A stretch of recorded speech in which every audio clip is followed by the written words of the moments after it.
All Cooper CPAs, located in the heart of East Nashville, offer a wide variety of tax services for individuals and businesses. Contact them at 615-257-0646 and visit their website, allcooper.com, for a full list of services. If you want to feel the wind blowing through your hair and see the great city of Nashville at the same time, check out Nashville Scooter Tours. Trekking through the downtown streets to Music Row with Nashville Scooter Tours is safe, eco-friendly, and a whole lot of fun. They use Xenon electric scooters that go 55 miles on a single charge. Find out more by calling 615-290-5563 or book your reservation today at NashvilleScooterTours.com. Hi, everybody. I'm Joe Williams. And coming up next on Political Soup with Crom Carmichael and Chip Forrester, Tennessee's Department of Children's Services under fire again. Can an effective repair be found amidst all the finger pointing? And just how powerful is the office of President of the United States? President Obama hints at both raising the national debt ceiling and dictating new gun laws without congressional action. Break out the saltines for a fresh hot bowl of political soup coming up next. Jeff Meeks and Chris Austin invite you to watch your favorite sports event at the Batter's Box at 43 Hermitage Avenue in Nashville, Tennessee. The Batter's Box offers shuttle service to all Titans home games. It's a great place for friends to gather for the game and after the game. So check out the Batter's Box Bar and Grill, and thanks again for sponsoring the show. Bandwidth for today's show is brought to you by SoftLayer.com. We love SoftLayer here at Talkopolis. They are the greatest hosting company ever. They make everything easy. Check out their website at SoftLayer.com. Thanks again for sponsoring the show. Microcasting for your city, Talkopolis.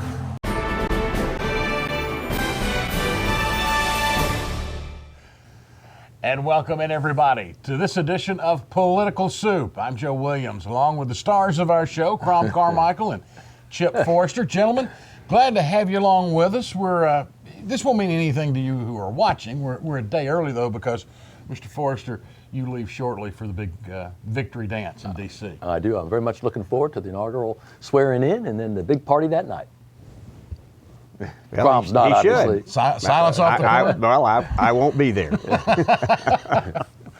Guys, we've covered a lot of territory in the few weeks we've been together, but one of the things that has been an issue in our state continues to be the Department of Children's Services, who has the charge of taking care of children that the state has custody of for one reason or another, has struggled some in the past, continues to struggle, and it's at least been more public in the last few months.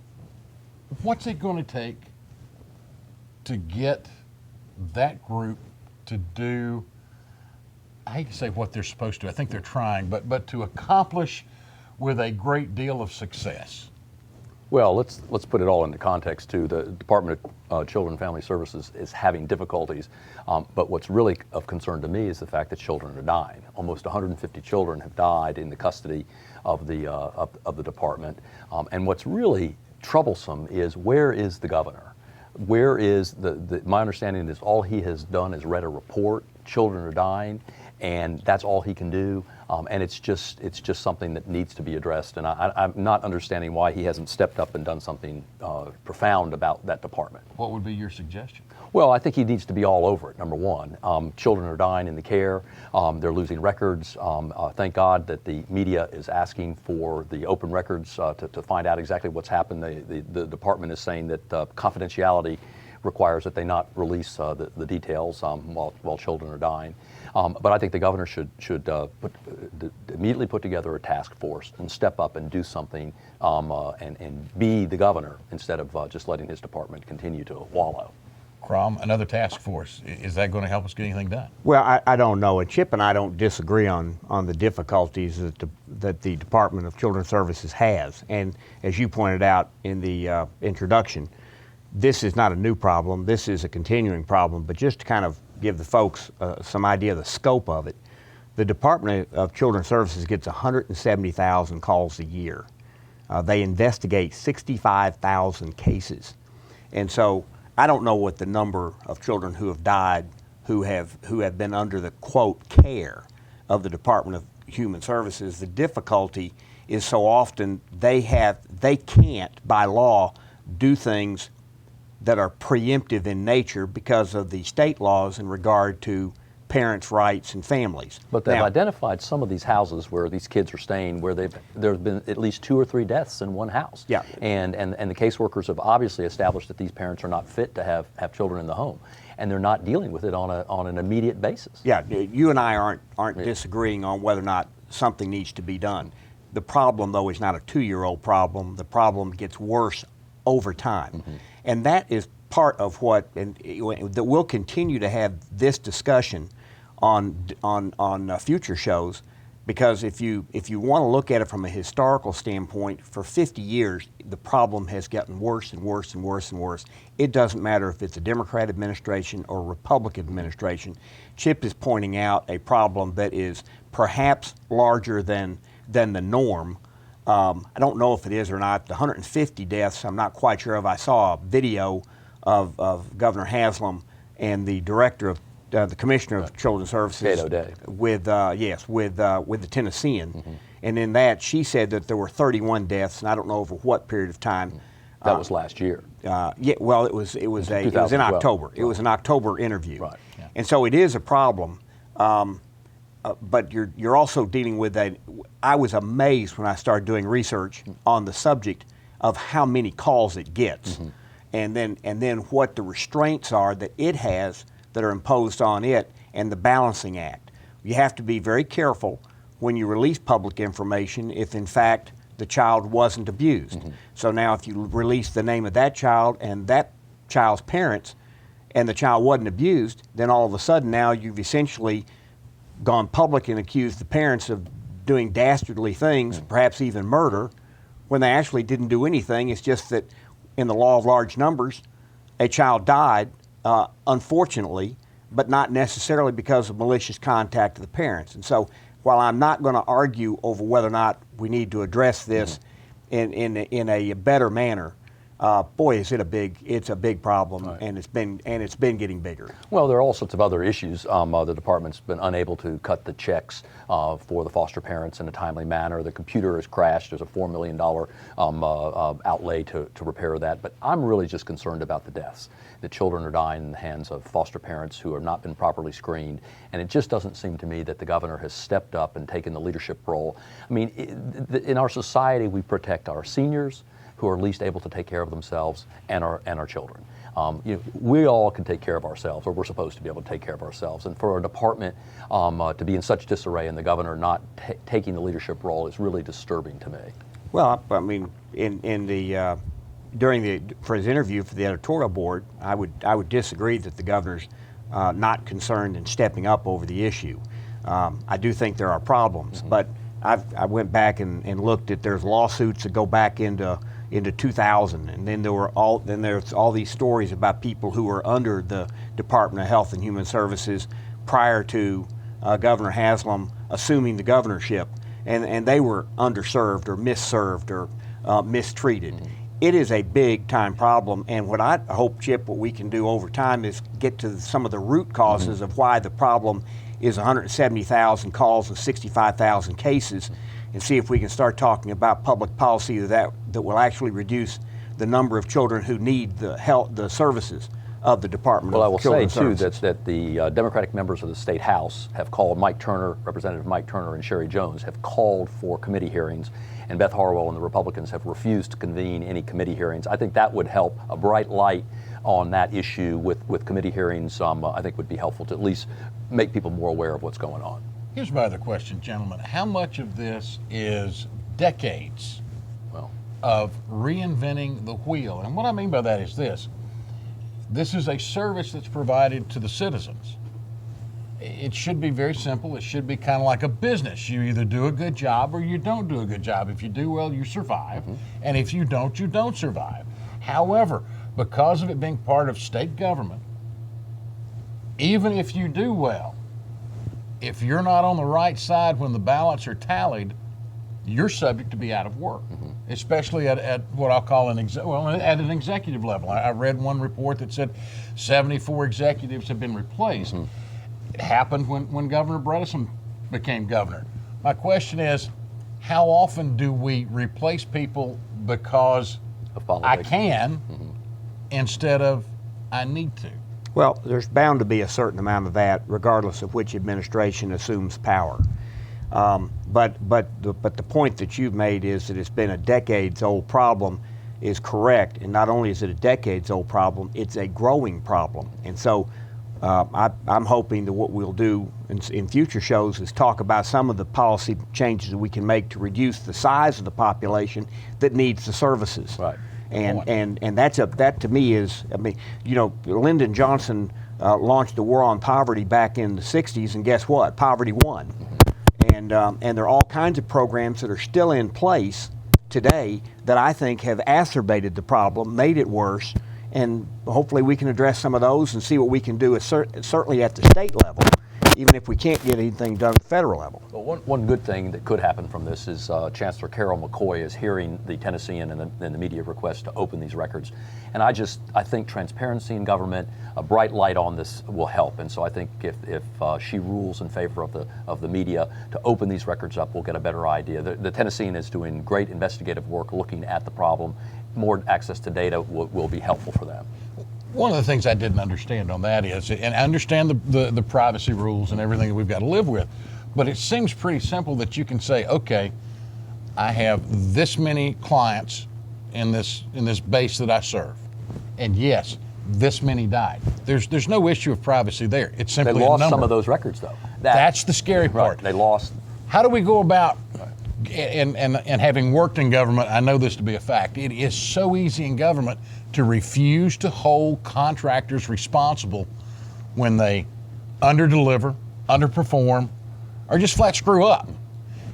This new computer system, TFAX, I think is what they're calling it, you know, there's a $4 million piece to fix one thing.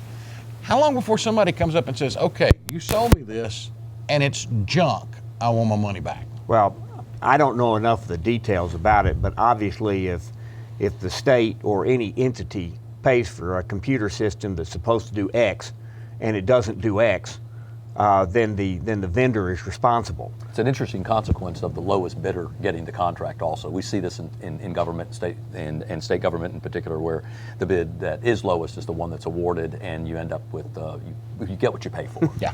Well, as one of the astronauts said on the second shuttle mission, you know, they strap them in and they're going into the countdown, and he looked over and said, you realize we're riding the lowest bid. You know, That's very scary. it can be a frightening thing. Well, when they write the specs, you still have to be able to deliver the specs when you bid. And I don't know what the answer is to not having a bid, because then you get into cronyism. And the unfortunate part of government, just in its nature, the people who are spending the money are not spending their own money. They're spending somebody else's money. So that's a tough balancing act between the low bid and the right vendor. It's a tough one. One of these days I'll tell you some great stories about bidding for government. Oh man, you wouldn't believe some of the things that can go on. But that's for another day. Coming up next, more on Political Soup. Don't go far. Today's show is brought to you by locally owned and operated Highland Rim Speedway. Highland Rim Speedway is celebrating its 50th anniversary this year with great short track door-to-door stock car racing in a safe, family-friendly atmosphere. Visit their website at highlandrim.com.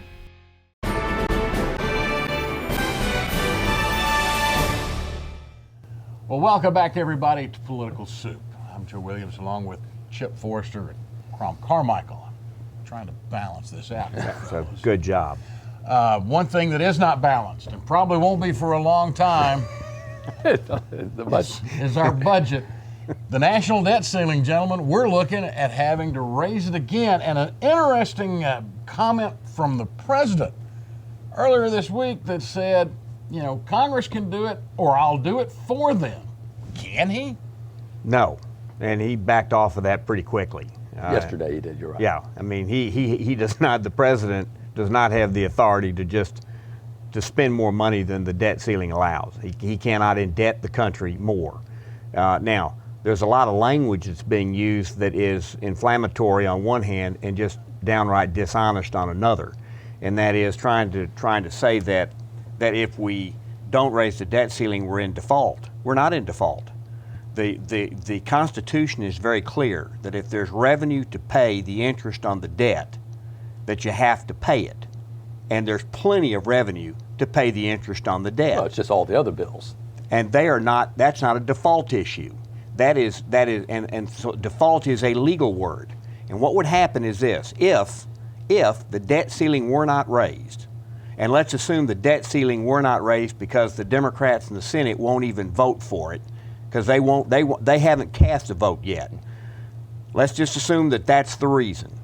The president then is going to have to figure out how to allocate the scarce resources that he has. And when I say scarce, that doesn't mean they're small. It's still $2.5 trillion. Well, but we're in the weeds on this. The important thing is that the economy, after being in the worst economic shape we have been in when the president took over, we're now seeing real improvement. We're seeing the housing market come back.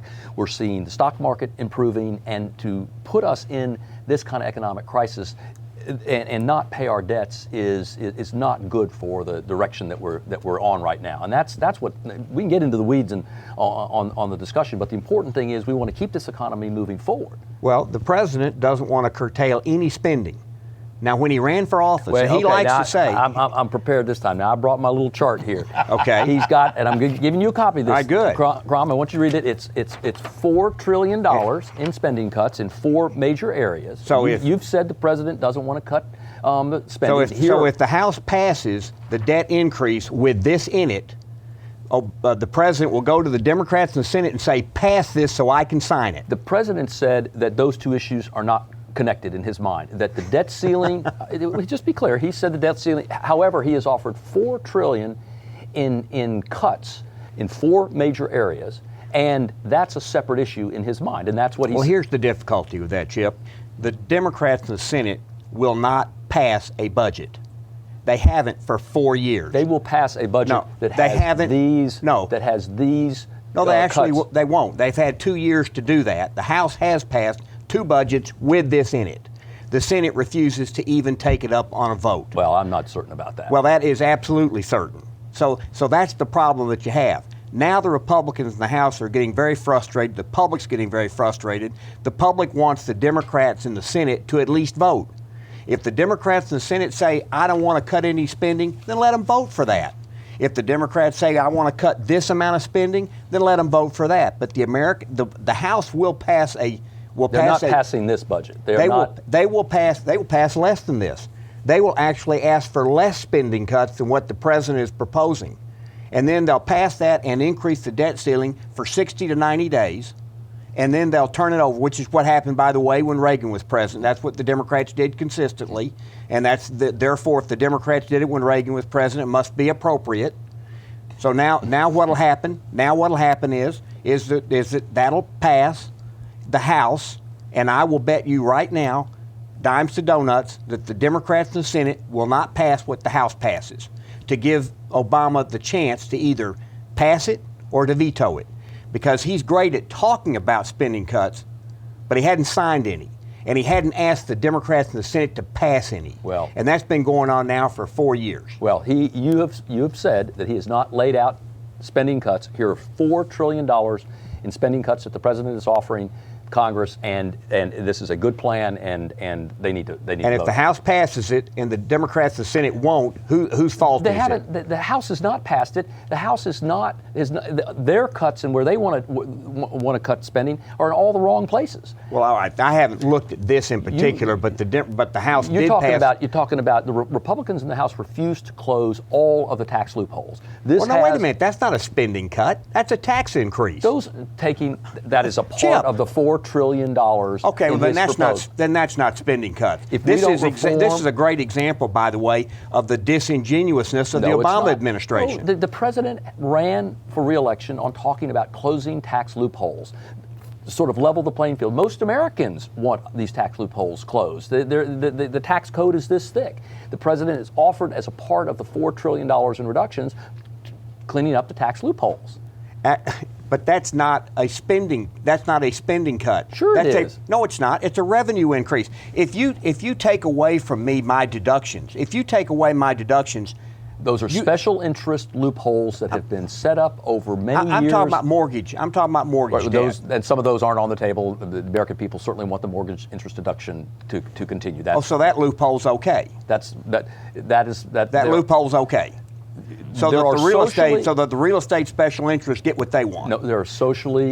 What about the green energy credits? It got $12 billion of them in this past little deal, avoiding the fiscal cliff. Well, should those be on the table? Well, that's a good question. That's a good question, Crum. I don't know if those are in that plan or not. That's a good question. I'm asking you, do you think that $12 billion ought to be whacked out and those green companies ought to go broke? It's clear when the president was running for re-election that all of the tax loopholes needed to be looked at. The entire, why do we do what we do as a country for certain large businesses, the credits we give them. The president wants to put it all on the table and talk about it, and that's $1 trillion of the $4 trillion that he's offering, closing those loopholes. Well, what he also ran on was lowering the corporate tax rates as they closed the corporate loopholes. All right. Now, is that in here? I haven't had a chance to look at this. So that's in here, lowering corporate tax rates. Yes. And in fairness to our viewers, they're not getting to see it either. That's right. Let's look at it that way. Pass it around like this. Interesting, I found some quotes. Some of these will be familiar to you, I know, but this was from a U.S. Senator back in March of 2006 on the floor of the Senate. The fact we are here today to debate raising America's debt limit is a sign of leadership failure. It is a sign the U.S. government cannot pay its own bills. It's a sign that we now depend on ongoing financial assistance from foreign countries to finance our government's reckless fiscal policies. Over the past 5 years, our federal debt has increased by $3.5 trillion to $8.6 trillion. That is trillion with a T. That is money we've borrowed from the Social Security Trust Fund, borrowed from China and Japan, borrowed from American taxpayers. And over the next 5 years, between now and 2011, the president's budget will increase the debt by almost another $3.5 trillion. Leadership means the buck stops here. Instead, Washington is shifting the burden of bad choices today onto the backs of our children and grandchildren. America has a debt problem and a failure of leadership. Americans deserve better. That from a speech by then freshman, I believe, Senator Barack Obama, March 16, 2006, on the floor of the United States Senate. Voting against the debt ceiling increase, by the way. Now, in fairness, he has explained since. It's one of those deals. You come to Congress, I read he put it, it's a lousy vote no matter what. I'm in a bad position because now I'm going to vote to increase the debt. So, or the limit. Yeah.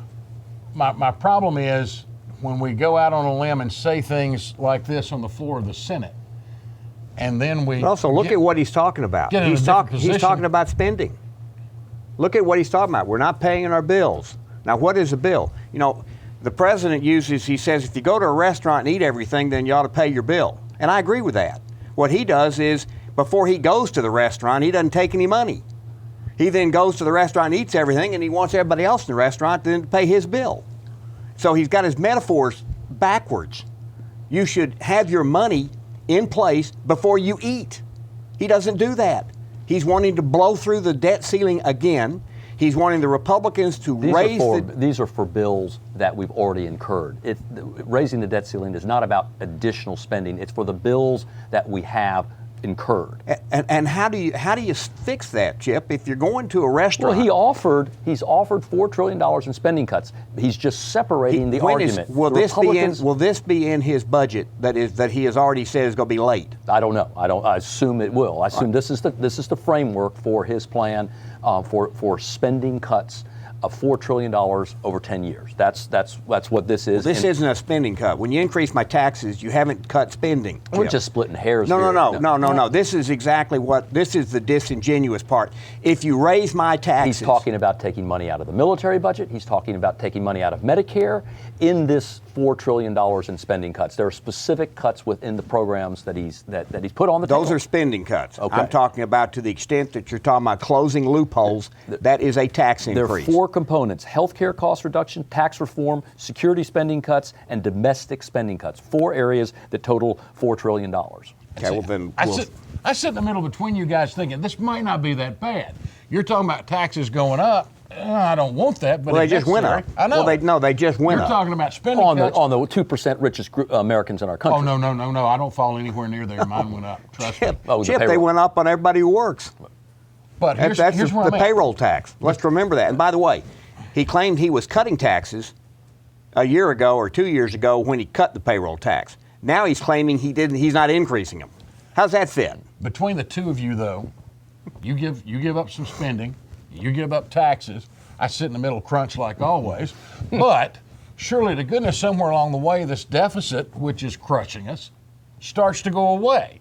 Well, Absolutely. I mean, that's a simpleton view, but Joe, that's true, but if you increase taxes on work, guess what you get less of? you get less work. Yeah, if you increase taxes on investment, guess what you get less of? Listen, we saw taxes go up under Bill Clinton, and the economy. We ended up with $1 trillion surpluses in our country. I mean, I don't buy that argument. Now, Chip, it is correct that taxes went up under Bill Clinton in 1994, and the bond market collapsed.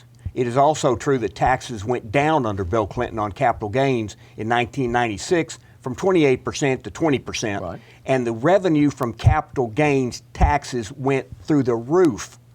And so a tax cut generated more revenue because people invested more. They worked harder because there was a reason to do so. A very interesting question to ask anybody is, how much money of taxes on your next dollar of income would cause you to not work and to do leisure? Ask anybody that question. You rarely get above 30%. And do you know what it is in California now for somebody who has unearned income and works? 71%. Right. Now, But they've balanced their budget. No, they won't. That's their projection. They won't collect it. It's just like the British. The British raised taxes on the people making over £1 million, and the number of people making over £1 million went from 16,000 people to 6,000. They ended up collecting 50% less than they were getting before instead of the projected 25% more. So let's see what happens to California over the next 2 years when taxes have gone up that much. My bet is there are going to be a lot of Californians who move to Nashville, and good for Nashville. All right, Crom's going to get the last word because we're going to wrap this up on this segment. However, I will say this.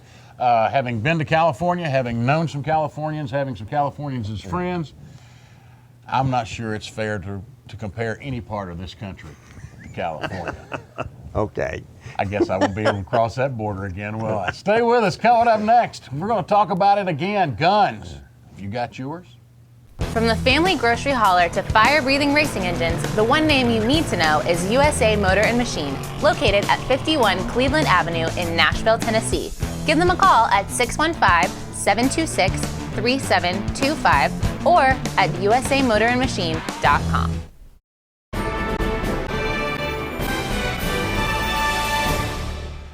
And welcome back, everybody, to the final segment of Political Soup. That's right, segment. I got it right. You know where we're headed. Not Guys, episode. No. Guys, one of the things, and this becomes a really emotional issue, and we've talked about it a little bit before, but gun control. And how exactly do we come to a point of gun control without overstepping the Second Amendment? The president has gone as far with Vice President Biden. I mean, the hints are all there that he may think he can sign an executive order and put certain restrictions on firearms. I own firearms, and I, on occasion, carry. It's everybody else's choice or responsibility to figure out when I do and when I don't. But And you have a permit, I hope. yes, oh yes, oh yes. Just checking. Good point. Unlike Curry Todd, who was drinking and carrying. Yeah, that was. But they're already, and that's one of the points I'm heading for. They're already regulated to an extent. This thing gets to be such an emotional issue. What's it going to take to get this to a good, honest, open debate with a fair ending for everybody? Because not everybody's going to be happy, I grant you, but something that can work for everybody. Well, one thing they're talking about, and I think we talked about this in one of our earlier segments, really one of the issues is mental health, Right. And that we can talk about gun issues all we want, but until we have some serious addressing of that, we're not going to really get to the bottom of it. And part of what the vice president talked about was sort of making more extensive national background checks, ensuring that people who have mental illness don't have access to weapons. So that was a positive part of the discussion that the vice president had with members of the NRA and others. Well, he's talking about anybody who gets a gun has to go through a national background check. And I found that to be kind of humorous because that smacks of, let me say, racism on a high scale. If in fact a voter ID is racist, then a background check is racist. So it's the same, I mean, it's a background check. If you're going to register to vote and you have to have a background check and you have to have voter ID, then and if that is in fact racist, which I don't think it is, I was tongue in cheek. Well, the photo ID law, though, the photo ID law for voting was just it was addressing something that was not an issue. But oh no, it is an issue. Fraud is it? Voter fraud. There's hardly any voter fraud. It's like shooting a cockroach with a .45 with the photo ID law that we had. There was no serious fraud issues, and to basically what you were doing is it was a racist issue. You were disenfranchising African Americans and working people by requiring a photo ID. Now wait a minute. Don't you have to have we're off topic here. No, wait. Don't you have to have a photo ID to pass a background check for a gun? Is that what they've said? Yes. So it's the same thing. So now you're saying that black people and Latinos won't be able to get a gun because they don't have a photo ID. Pick one, Chip. You got to be on one side of the photo ID or the other. The photo ID issue, Crom, there are 120,000 seniors in Tennessee who have a driver's license who chose not to have their photograph put on it. And then they had to go to the motor vehicle department to get a government-issued photo ID. That's why that law, the photo ID law in Tennessee, was such a debacle. We were disenfranchising our grandmothers and grandfathers from voting because they chose to have a driver's license without a photograph. But aren't those people then disenfranchised from exercising their Second Amendment right? If you force them to have a photo ID to have a gun, to get a gun. Well, I guess you're right on that case. Thank you. That's all I'm trying to say is so the vice president is way out of line requiring a background check that includes a photo ID that makes you prove that you are who you say you are. It's clear, though, that that's a solution, or at least moving in the right direction as a solution towards trying to weed out people with mental illness getting access to weapons. That's where we have to start. Now, what are all the details of the solution? Don't be looking at me with that smile. I'm just glad that we can agree that photo IDs are reasonable requests on behalf of government for people to do certain things. Getting a gun is one of them. Voting is another. But if they have to have a photo ID for one, then they ought to be able to have a photo ID for the other. And I'm glad we agree. Well, we agree. and there needs to be a little leeway there. I don't necessarily agree with you 100%, but I do agree that there's got to be some room there for the seniors who don't get out, can't get out, as long as it doesn't get abused. That's a good one for next week. We'll talk about that next week. Now, we're back on guns, though. Yeah, I will say this. The issue, we had an assault weapons ban. It was in for 10 years. It didn't do much. You don't think so? Well, no. I mean, if you look at the number of deaths by these mentally ill people, they didn't go down in that 10-year period because it's such a small number. How often do we have one of these terrible incidences? Every 2 years? When it happens, it's terrible. But it's not like it's an everyday occurrence. And so the only point I'm trying to make is that you can pass a law that says you can't have assault weapons. You can pass a law, and we passed a constitutional amendment saying you can't have whiskey, but people got whiskey. We have a national law that says you can't have cocaine, but people get cocaine. So you can pass a law that says people can't get certain kinds of guns. They're already out there. It was harder to get cocaine. It was harder to get whiskey. The idea is to try and minimize the access to it for people who are mentally unstable. It doesn't solve the problem. We're not talking about any of these laws or any of these solutions actually solving 100%. It just minimizes. It's like I'm not, Chipper, you and I disagree. It's like seatbelts. It's like seatbelts. We require people to wear seatbelts. Some people don't wear them, but they do have a positive impact on less fatalities on the road. What I'm saying is that and I agree that seatbelts mean less fatalities. But I'm also smaller magazines on guns, ban on assault rifles could mean fewer fatalities. Well, we had that. What I'm saying is we had it for 10 years, and the mentally ill people they still exist. They still exist, and so the people who are mentally ill, who are determined to shoot a bunch of people, got them. And it's not that hard, just as it's not that hard for somebody who's determined to get cocaine to get it. It wasn't that hard during Prohibition for somebody who was determined to get alcohol to get it. Mentally ill people, if they are determined to shoot people, will be able to get the guns. So the issue is not the guns, the issue is the mental illness.